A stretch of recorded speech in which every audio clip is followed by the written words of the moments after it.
Es uno de los textos que más me gustan de Marx. Es de 1843. O sea, es del conjunto de textos o del periodo que nosotros, o que algunos teóricos señalan como el Marx joven. Ese Marx filósofo todavía.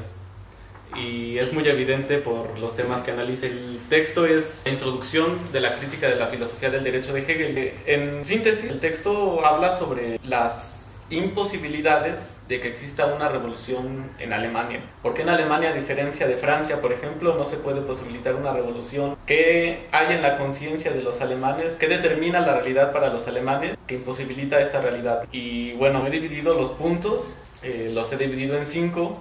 En primer lugar está la superación de la religión, o la crítica de la superación de la religión en Alemania. El segundo es las interpretaciones de la situación alemana. La tercera, la conciencia alemana. Y después el cuarto y el quinto punto son los más políticos. El cuarto es la praxis y el quinto es el proletariado. Bueno, para resumirlo, el primer punto creo que es de los más conocidos del texto y me parece que también es de los más mal interpretados. Creo que hay que partir de una premisa para leer este texto.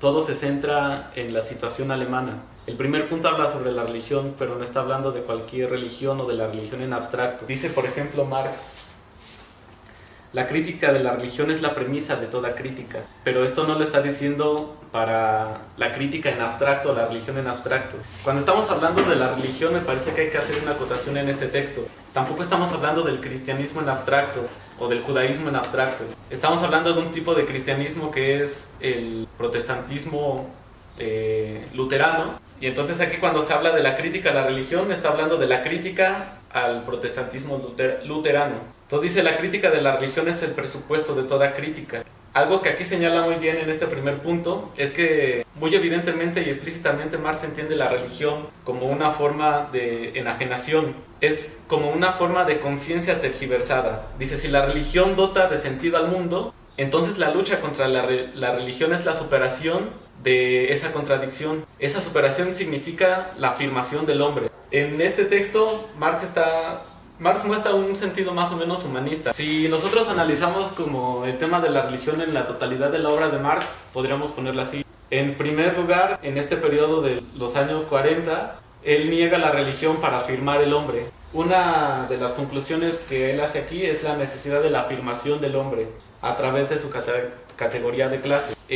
Después desplaza al hombre para afirmar la clase, ya como en el último periodo del Marx maduro. Entonces está muy permeado de ese humanismo del Renacimiento, ¿no? Del siglo XV más o menos. Esta primera parte está muy influenciada también por Ludwig Feuerbach.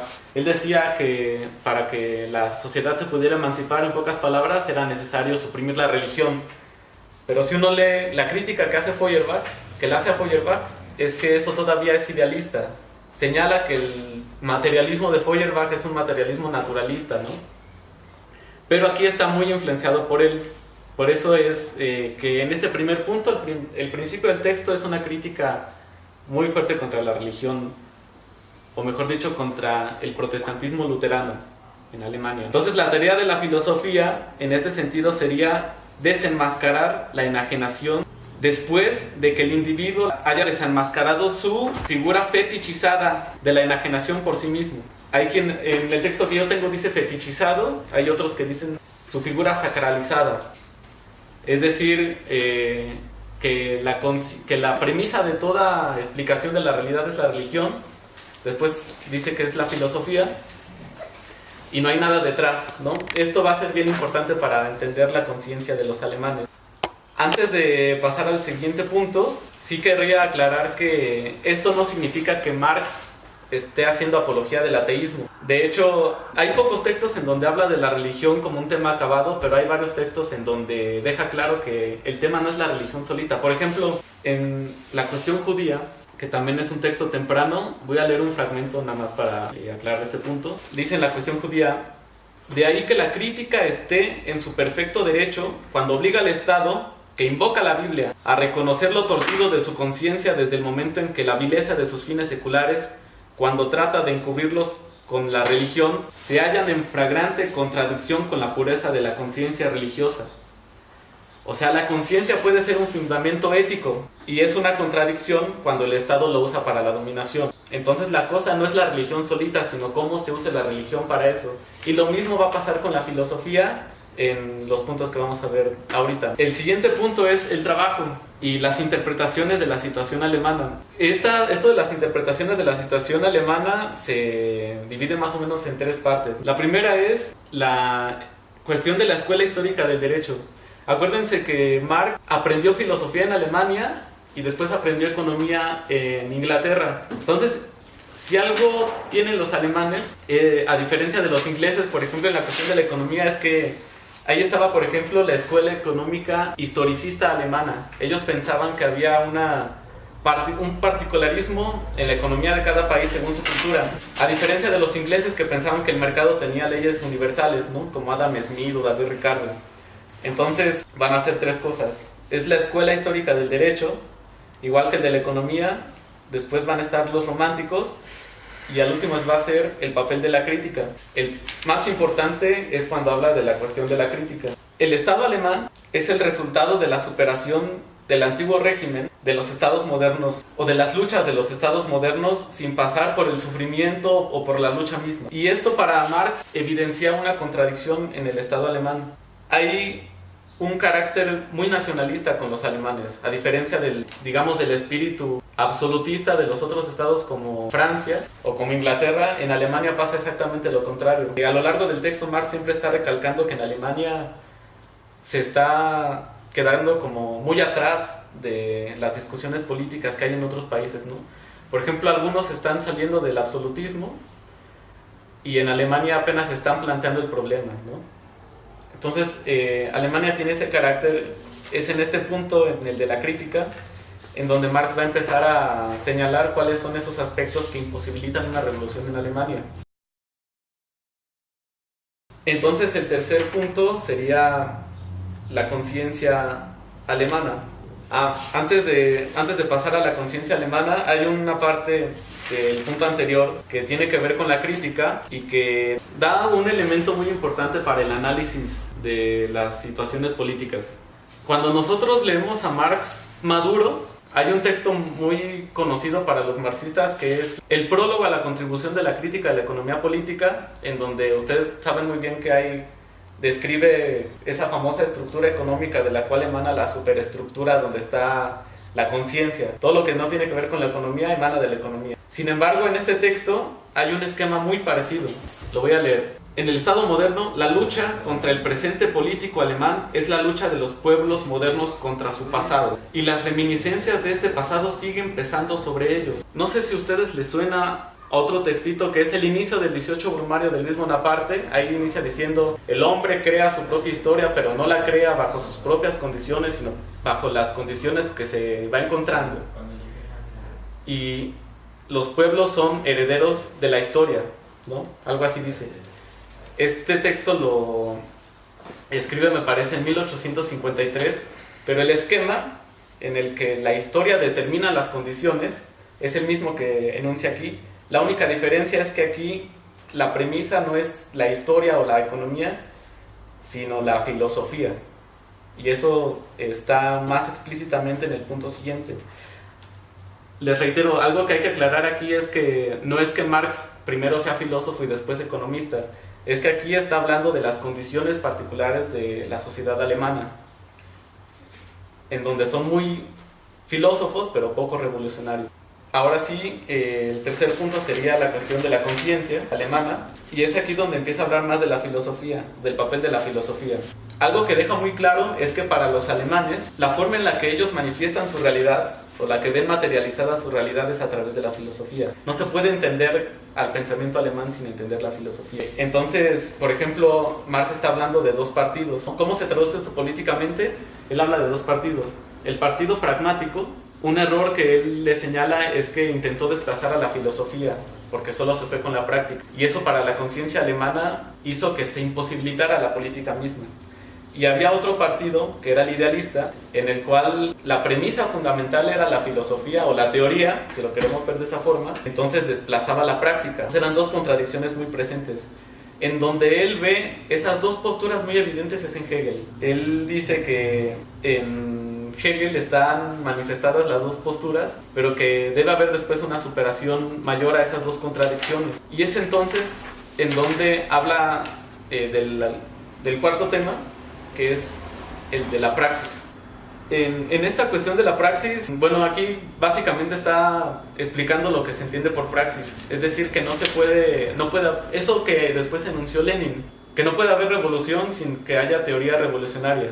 O sea, tanto la práctica como la teoría deben estar unidas o deben hacer una realidad en su conjunto. Entonces aquí en el momento de la praxis, Marx está haciendo la crítica a la corriente de Hegel, que es la filosofía especulativa del derecho. Esto en donde manifiesta sus dos contradicciones que imposibilitan la práctica política en la sociedad alemana.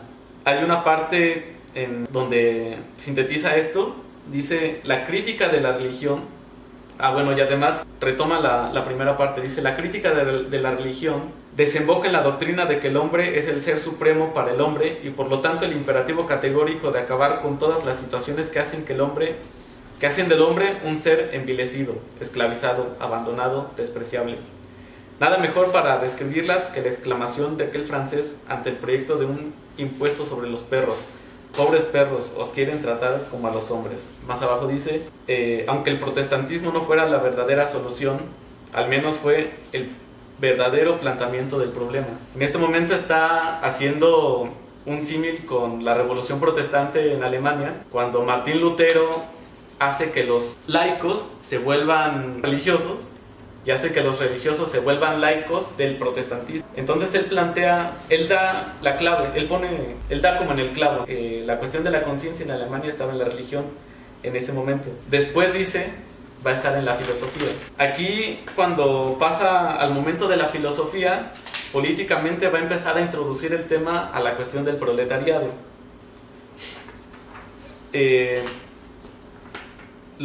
Hay un párrafo en el texto en donde es como la síntesis de la importancia del proletariado, y es donde él contempla la diferencia entre una revolución radical y una revolución política. Me parece que este fragmento nos puede servir a nosotros bastante para analizar la realidad de la política del siglo XXI, sobre todo cuando hablamos de gobiernos progresistas como los latinoamericanos, sin dejar de tomar en cuenta que este es un análisis de la sociedad alemana.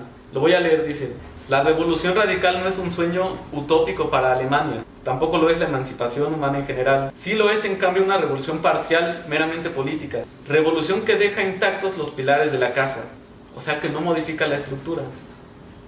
Después esto va a ser la economía, pero en este momento no, es la filosofía. Después se pregunta, ¿en qué se basa una revolución parcial meramente política? En que una clase de la sociedad burguesa se emancipa y accede al dominio general, en que una clase precisa emprende, basándose en su situación especial, la emancipación general de la sociedad. Esta clase libera a toda la sociedad, pero solo bajo el presupuesto de que la sociedad entera se encuentre en la situación de esa clase. O sea, por ejemplo, que disfrute de bienes de fortuna y de cultura o los pueda adquirir sin dificultad. Cuando aquí está hablando de que esta clase puede manifestar los intereses de la totalidad de la población, pues está hablando de la sociedad burguesa. El ejemplo para él, en donde esto se vio manifestado, pues fue en la Revolución de 1798, o sea, la Revolución Francesa. 1789, y esto lo enuncian unas líneas después. Dice: la negativa significación general de la nobleza y el clero franceses condicionó la positiva significación general de la clase que se hallaba en su vecindad y oposición más directas, la burguesía.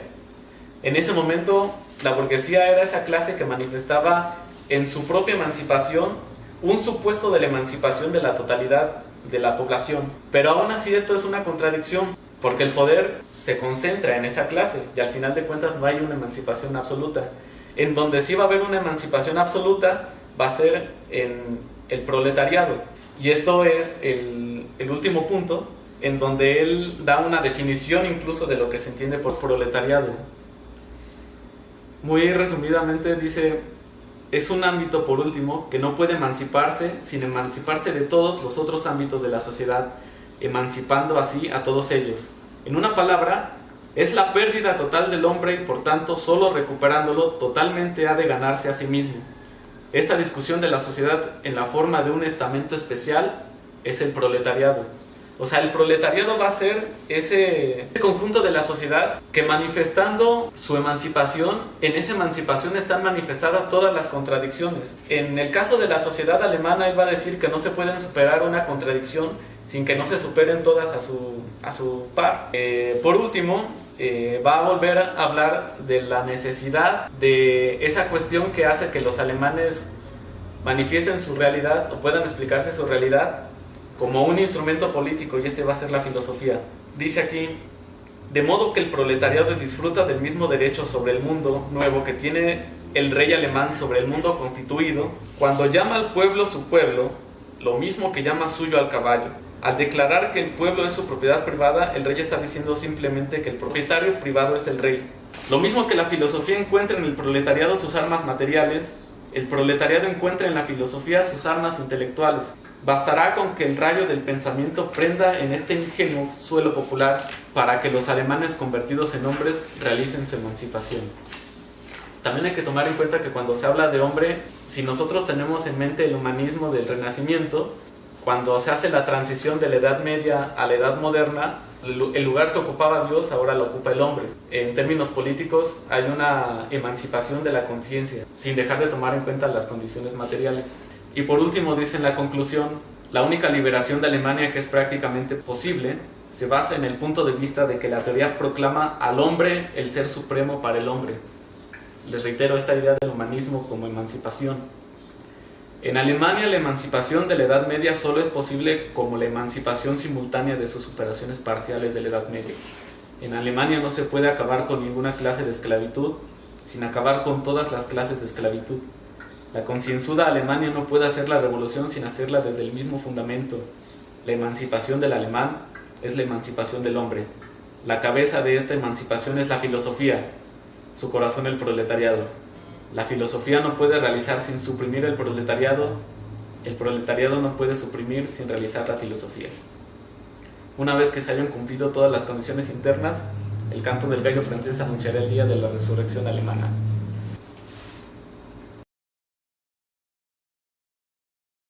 Pero eso es como algo súper condensado, ¿no? En esos textos.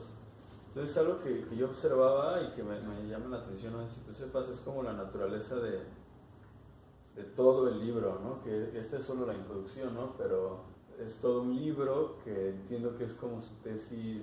No, su tesis es la de Demócrito y Epicuro, ¿no? Entonces, ¿por qué hace esto, no? O sea, recuerdo por ahí haber leído en la biografía de Melling que, por ejemplo, esa frase última de hacer como este empatamiento entre lo galo y lo alemán, además por su propia ubicación geográfica de su contexto de Marx, ¿no? O sea, de Treveris y estar súper cercano a esa frontera, ¿no? Y de la Prusia que tenía como impregnado la cultura de ambas posiciones y con ello su historia, y también una intención de coquetear con Feuerbach, ¿no? Dice Melling que, o sea, justo escribía Marx los anales franco-alemanes, ¿no?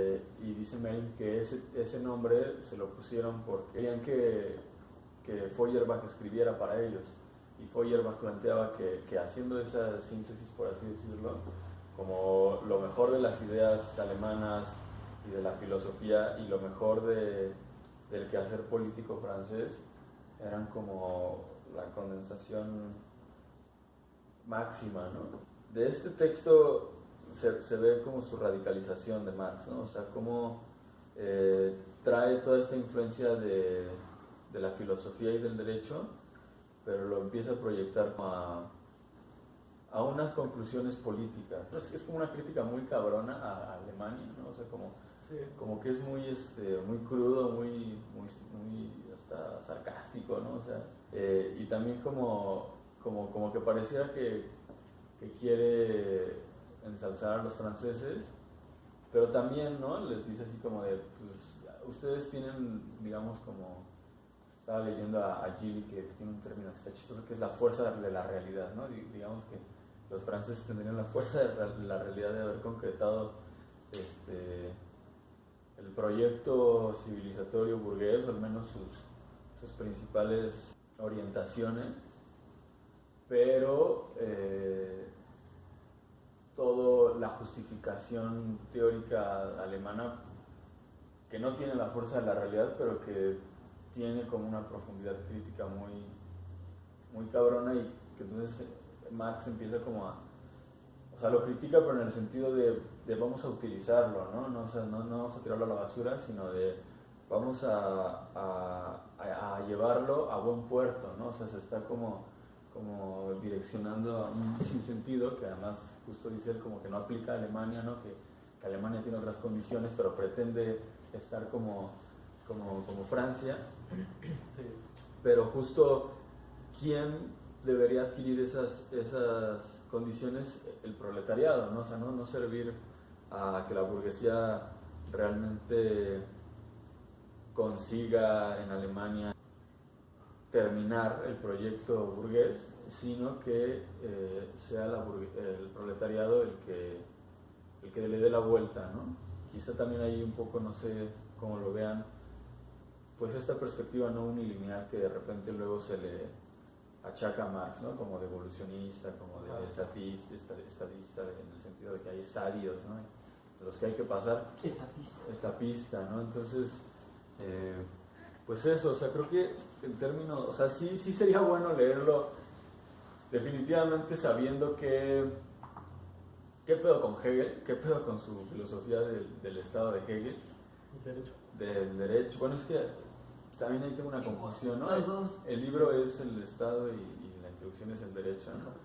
Pero más o menos te das una idea, ¿no? Más o menos te das un quemón, como se dice,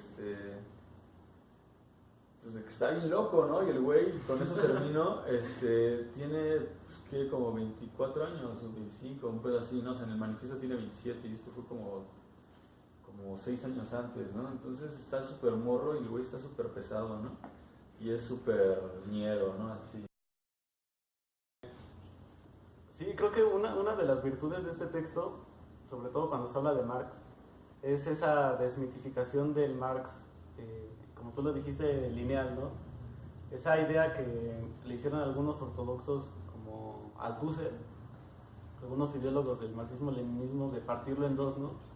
El Marx joven, filósofo, y después el Marx maduro, economista. Por ejemplo, aquí y en otros textos del joven Marx, él nunca niega que existe la necesidad de modificar una estructura. De hecho, aquí está muy evidente, ¿no?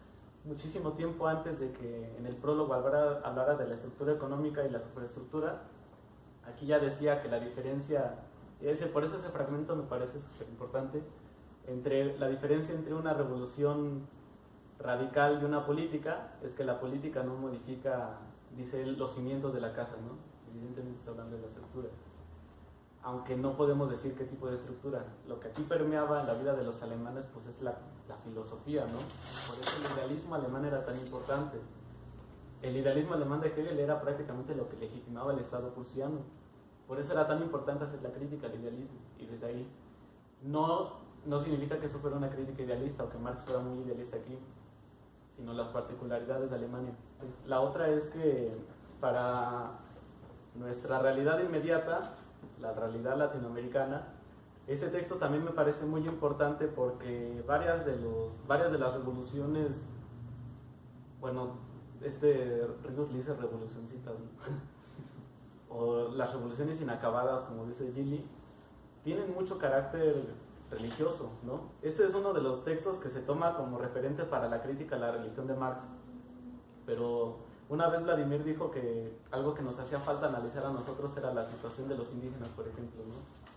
No podríamos entender la situación de los indígenas sin entender la conciencia o el imaginario de ese sector de la población, y no podríamos entenderlo sin tomar en cuenta que es un imaginario profundamente religioso, como el de la mayoría de los mexicanos, y me atrevería a decir el de la mayoría de los latinoamericanos, ¿no?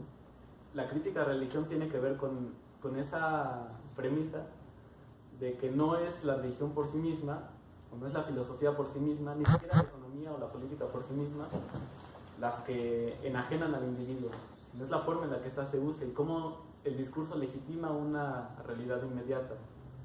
Así como puede servir para la opresión o para la dominación, puede servir para la liberación. Y la teología de la liberación es un ejemplo clarísimo para eso, ¿no? De hecho, uno de los textos de donde cité el fragmento de la cuestión judía, pues es las metáforas teológicas de Marx, que escribió Dussel, pero creo que este texto del joven Marx, de hecho, a mi parecer, para analizar la situación latinoamericana, es más funcional leer los textos del joven Marx, porque aparentemente es un poco menos determinista, le da un poco más de peso a las cuestiones subjetivas, como la cuestión de la conciencia, de la religión, etcétera, que a la economía pura en abstracto, ¿no? Entonces me parece que en ese sentido puede ser práctico este texto para nuestro análisis. La oposición entre lo que se realizó ya, lo que se está pensando en Alemania ya se realizó en Francia, porque en 1789 se inició la Revolución Francesa, y se acabó con gran parte del poder basado en la religión, basado en el poder divino de los reyes, y se instauró pues una república. Y en Alemania, que seguía fragmentado en principados o en espacios, pues sí, dominados como no por una constitución, sino por un montón de leyes súper diferentes, y no había una regularidad, y el concepto de nación alemana era muy difusa.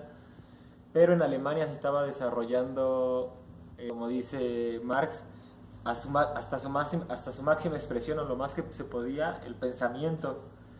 Y se había, que supuestamente su cumbre era Hegel, ¿no? Pero había sido antecedido por Kant y por un montón de filósofos como Leibniz que habían impulsado el racionalismo, y el poder de la razón, el imperio de la razón, el imperio de la emancipación humana a partir de las ideas, pero que en realidad las ataduras reales en Alemania eran súper profundas, y entonces era una contradicción aparente, porque en Francia ya habían llevado a la práctica esas ideas y en Alemania apenas se estaban, digamos, desarrollando. Obviamente el pensamiento de Kant y de Hegel está influenciado por este proceso de Revolución Francesa, aunque hasta cierto punto lo critican, pero ya es algo que está inserto en su pensamiento, la idea de que hay procesos de transformación. Obviamente estas transformaciones en Kant y Hegel la intentan hacer racional, y entonces lo que empieza a criticar Marx es que en el pensamiento europeo